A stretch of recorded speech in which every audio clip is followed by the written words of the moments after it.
அந்த கேட்குறேன் சத்தமாக கேள்வி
கழக தோழர்கள், பெரியவர்கள், ஆண்கள்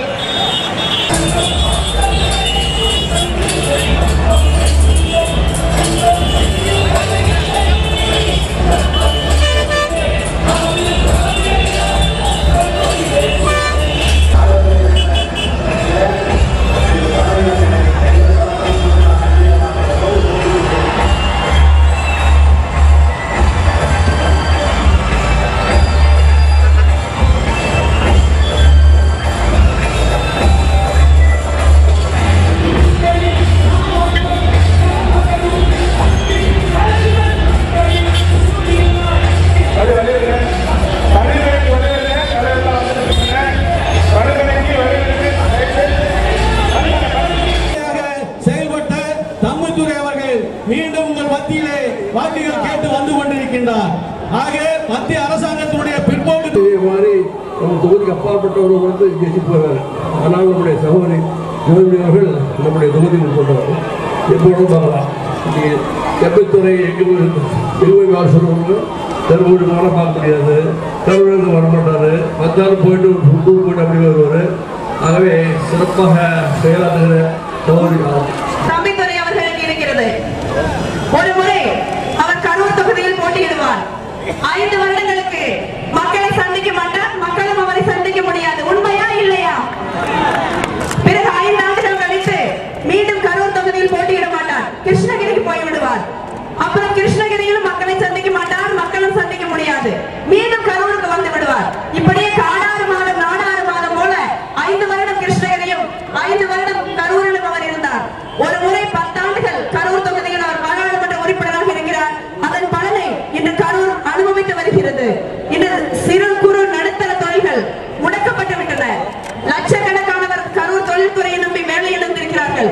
இந்த ஜிஎஸ்டி ஒன்று அரசாங்கம் கொண்டு வந்த போது, பணமதிப்பு நீக்கம் என்ற ஒரு அரசாங்கம் கொண்டு வந்த பொழுது, இந்த தம்பித்துறை அவர்கள் பாராளுமன்றத்தில் என்ன செய்து கொண்டிருந்தார் என்று நீங்கள் நினைக்கிறீர்கள்?